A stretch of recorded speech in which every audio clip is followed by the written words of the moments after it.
প্রিয় ছোট ভাই ও বোনেরা, শতকরা ঐকিক নিয়ম বা এ ধরনের অঙ্কে আমরা অনেক সময় বুঝি না কোন সংখ্যাটা উপরে দিব, কোন সংখ্যাটা নিচে দিব, হর লব কোন সংখ্যা দিব। অনেক সময় এটা আমরা বুঝি না, ভাগের ক্ষেত্রে, গুণের ক্ষেত্রে, ঐকিক নিয়মের ক্ষেত্রে।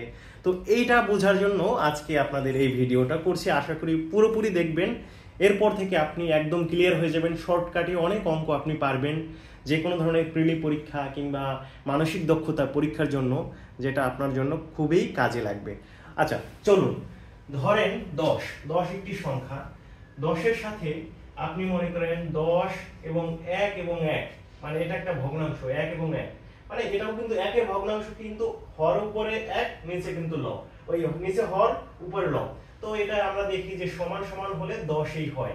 এখন আমি দেখেন 10-এর সাথে যদি আমি নিচের হর বড় লব ছোট, হর বড় লব ছোট এরকম যদি হয়, দেখেন আমরা কাটাকাটি করলে কি হয়, 5 হয়ে যায়। তার মানে আমরা বুঝতে পারছি যে যদি হর বড় হয় লব ছোট হয় তাহলে সেটা কমে যায়। আচ্ছা, হর আরো ছোট করি, আরো ছোট করলে সংখ্যাটা কিন্তু আরো ছোট হয়ে যায়। এরপর আমরা একটু দেখি যে হরটা, এবার আমরা লবটা একটু বড় করি। দেখেন 10, এই যে এখানে আমি এখন 3 আনলাম, এখানে 2 আনলাম, এখানে দেখি কাটাকাটি করে দেখলাম 15 হয়ে যায়। তাহলে আমাদের সংখ্যা ছিল 10, হয়ে গেল 15। তার মানে আমরা বুঝতে পারছি যদি লব বড় হয়ে যায় হরের চেয়ে, সেটা সেই সংখ্যাটা বাড়ে, সেই সংখ্যাটা বাড়ে। দেখেন এই এখানে আমি 4 দিয়েছি, দেখি আরো বাড়ছে। এই যে দেখেন কাটাকাটি দিয়ে দেখেন 4 5 20 হয়ে গেছে। তো আমরা বুঝতে পারলাম যে যে কোনো সংখ্যা, মনে করেন এই সংখ্যায় আমি ভগ্নাংশ দিয়ে যদি মনে করেন আমি এখানে 1/3 দিলাম বা 1/2, এখানে কত 1/2 এ দিলাম। এই যে এটা মনে করেন এই সংখ্যাটা যেহেতু হর বড় আছে লব ছোট আছে, তো হর বড় মানে কি এখানে সংখ্যাটা কমে যাবে, মানে যাই থাকুক না কেন এখানে সংখ্যাটা কমে যাবে। আবার আমি এখানে মনে করেন এখানে আমি কি করলাম, 5 দিলাম, এখানে 2 দিলাম, তার মানে কি লব বড় আছে, অবশ্যই এই সংখ্যাটা বেড়ে যাবে। মানে এই সংখ্যাটা বেড়ে দেখেন 5 2 10, 5 5 25 হয়ে গেল। তার মানে আমরা বুঝতে পারছি লব বড় মানে সংখ্যাটা বড় হবে, আর হর বড় মানে সংখ্যাটা ছোট হবে।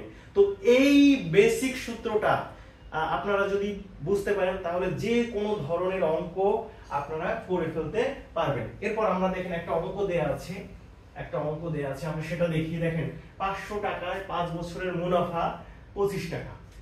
তো এখন এই দেখেন 1500 টাকায় 10 বছরের মুনাফা কত। এই অঙ্কটা করতে গেলে একটু বড় হবে, অনেক সময় লাগবে, এটা লাগবে সেটা লাগবে, কিন্তু আপনারা শর্টকাটে কিভাবে করতে পারেন দেখেন। 500 টাকার মুনাফা, আমরা এই মাঝখানে এটা না ধরি, এই যে বছরগুলো না ধরি। মনে করেন 500 টাকার মুনাফা 25 টাকা, 1500 টাকার মুনাফা কত হবে, বেশি না কম? এই দেখেন 500 টাকার মুনাফা যদি 25 টাকা হয়, 1500 টাকার মুনাফা বেশি হবে না কম হবে? যেহেতু 500 টাকায় 25 টাকা, 1500 টাকার মুনাফা অবশ্যই বাড়বে। এখন 25 এর কত হবে দেখেন 25।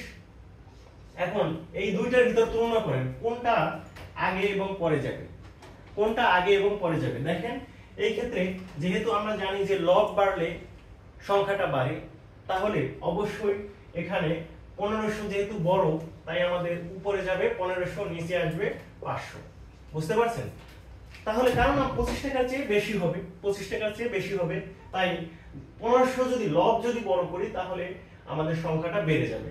এখন 5 বছর এবং 10 বছর, 5 বছরে যদি 25 টাকা মুনাফা হয় তাহলে 10 বছরের মুনাফা অবশ্যই বেশি হবে।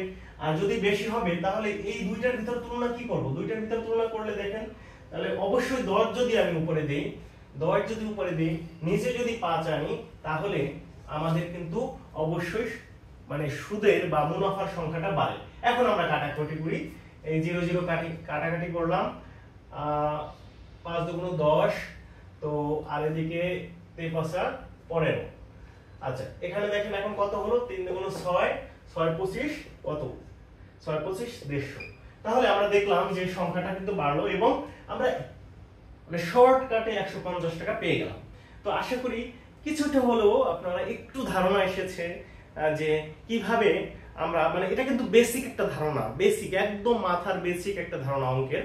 এটা ব্যস্ত অনুপাত বা সমানুপাত বা এই ধরনের অনুপাতগুলোর একটা বেসিক। তো আশা করি আপনারা কিছুটা হলেও আমার এই অঙ্কটা বুঝতে পেরেছেন।